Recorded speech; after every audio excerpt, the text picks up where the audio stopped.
Baik, kami dari kelompok rekayasa perangkat lunak akan mempresentasikan materi tentang spiral development model. Anggota kelompok kami terdiri dari saya sendiri, Gede Esa Weni Ananda. Saya Reki Tanzil Azil. Saya Putu Sopiandara.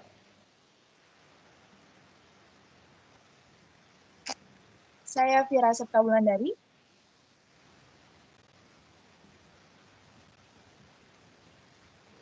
Saya Gede Putra Wibawa. Saya Gede Putri. Baiklah, ini presentasi dari kelompok kami. Baik, yang pertama pengertian spiral model. Model spiral adalah model proses software yang evolusioner yang merangkai sifat interaktif dari prototipe dengan cara mengontrol dan aspek sistematis dari model sekuensial linear. Adapun tahap-tahap spiral model, ada 6 tahapan. Yang pertama, komunikasi pelanggan, yaitu tugas-tugas yang dibutuhkan untuk membangun komunikasi yang efektif antar pengembang dan pelanggan. Yang kedua, perencanaan, yaitu tugas-tugas yang dibutuhkan untuk mendefinisikan sumber daya, ketepatan waktu, dan proyek informasi lain.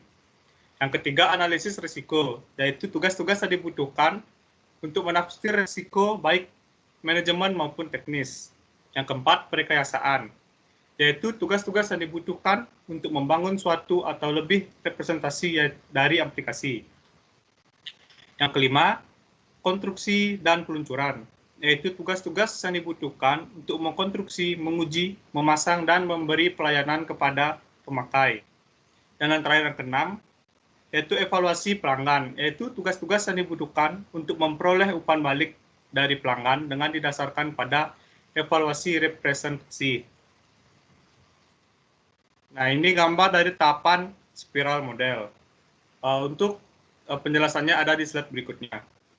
Nah, dari gambar tersebut, proses dimulai dari inti bergerak searah dengan jarum jam yang mengelilingi spiral. Lintasan pertama putaran menghasilkan pengembangan spesifikasi produk. Putaran selanjutnya digunakan untuk mengembangkan sebuah prototipe dan cara progresif mengembangkan versi perangkat lunak yang lebih canggih. Masing-masing lintasan yang mulai daerah perencanaan menghasilkan penyesuaian pada rancangan proyek, biaya, dan jadwal disesuaikan berdasarkan umpan balik yang disimpulkan dari evaluasi pelanggan. Manajer proyek akan menambah jumlah interaksi sesuai dengan yang dibutuhkan. Nah, untuk slide selanjutnya akan diteruskan oleh teman saya. Ya, untuk slide selanjutnya, yaitu ini adalah gambar di sebelah kanan adalah gambar terusan dari spiral model dari slide sebelumnya. Jadi bisa dilihat di sini, ini adalah bentuk asli dari spiral model. Jadi dia berbentuk spiral dan masing-masing fasenya menggambarkan setiap software proses. Jadi proses digambarkan seperti spiral, kemudian setiap loop mewakili setiap satu fase dari software proses. Loop yang paling dalam berfokus pada kelayakan dari sistem. Loop selanjutnya tentang definisi dan kebutuhan. Loop berikutnya berkaitan dengan desain sistem dan seterusnya. Lanjut.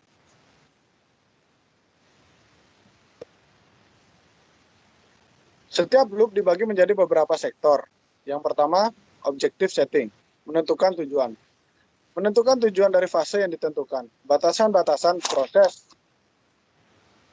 dan produk sudah diketahui, perencanaannya sudah disiapkan. Risiko dari proyek sudah diketahui. Alternatif strategi sudah disiapkan berdasarkan risiko-risiko yang diketahui dan sudah direncanakan. Yang kedua, risk assessment and reduction atau penanganan dan pengurangan risiko. Setiap risiko dianalisis secara detail pada sektor ini. Langkah-langkah penanganan dilakukan, misalnya membuat prototipe untuk mengetahui ketidakcocokan kebutuhan. Yang ketiga, development and validation atau pembangunan dan pengujian. Setelah melalui evaluasi risiko, maka model pengembangan sistem dipilih. Yang terakhir, planning atau proyek dievaluasi atau ditinjau ulang dan diputuskan untuk terus ke fase loop selanjutnya atau tidak. Jika melanjutkan ke fase berikutnya, rencana untuk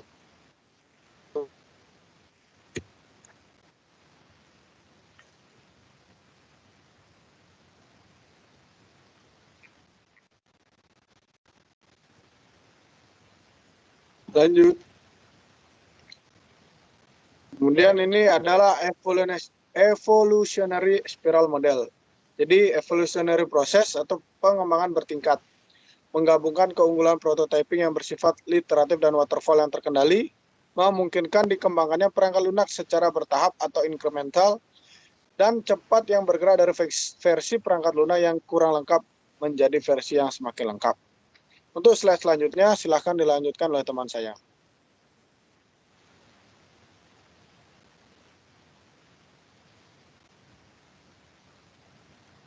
Baik, saya akan menjelaskan definisi selanjutnya spiral model.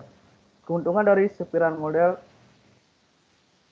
spiral merupakan pendekatan yang cukup realistis untuk diterapkan pada pengembangan sistem atau perangkat lunak berskala besar. Perangkat lunak bergerak semakin baik saat proses bergerak maju. Pengembangan perangkat lunak dan pelanggan menjadi lebih memahami spesifikasi produk dan bereaksi secara cepat terhadap risiko perangkat lunak yang dijumpai di setiap peringkat evolusioner. Lanjut. The evolutionary spiral model, kerugian dari spiral model, mengandalkan para expert untuk menilai risiko. Jika risiko tidak bersingkap dan tidak bisa dikelola dengan baik, permasalahan yang buruk saat akan mungkin terjadi. Baik, akan dilanjutkan oleh teman saya.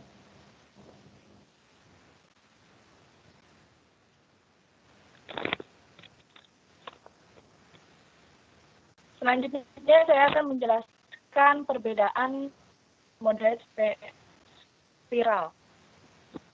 Dua fitur perbedaan model spiral dibandingkan dengan model lainnya. Yang pertama, pendekatan siklis untuk secara sedikit demi sedikit atau incremental mengembangkan sistem atau perangkat lunak yang semakin bertumbuh derajat definisi dan implementasinya, dan bersamaan dengan itu mengurangi derajat resikonya. Next, yang kedua,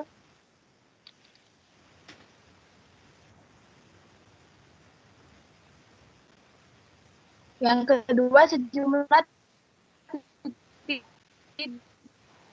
dalam waktu pengembangan perangkat lunak atau nilai untuk yang digunakan untuk memastikan stakeholder secara bersamaan menemukan solusi sistem atau perangkat lunak yang memuaskan semua pihak.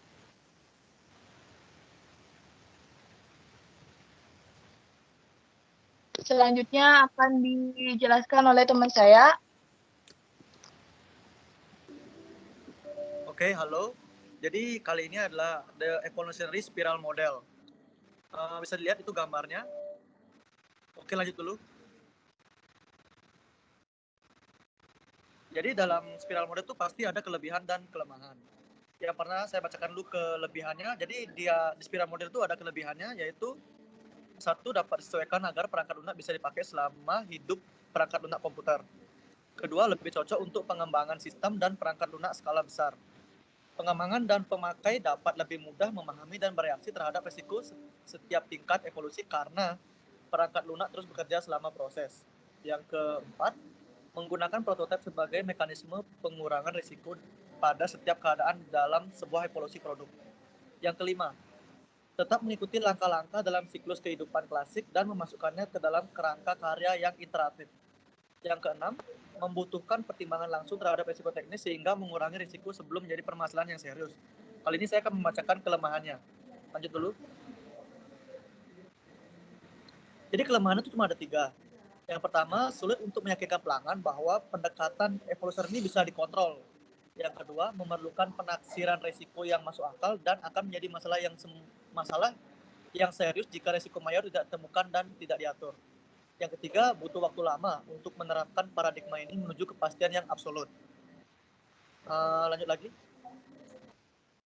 Baiklah, setelah penjelasan tentang spiral model yang telah dijelaskan oleh teman-teman saya, berikut adalah kesimpulan yang didapat dari materi tersebut, yaitu yang pertama, pada model spiral risiko sangat dipertimbangkan. Yang kedua, risiko adalah yang sangat mungkin menyebabkan kesalahan. Yang ketiga, pendekatan yang realistis untuk perangkat lunak berskala besar. Yang keempat, user dan developer bisa memahami dengan baik software yang dibangun karena setiap kemajuan yang dicapai selama proses dapat diamati dengan baik. Yang kelima, namun demikian, waktu yang cukup panjang mungkin bukan pilihan bagi pengguna, karena waktu yang sama dapat memakan biaya yang lebih besar.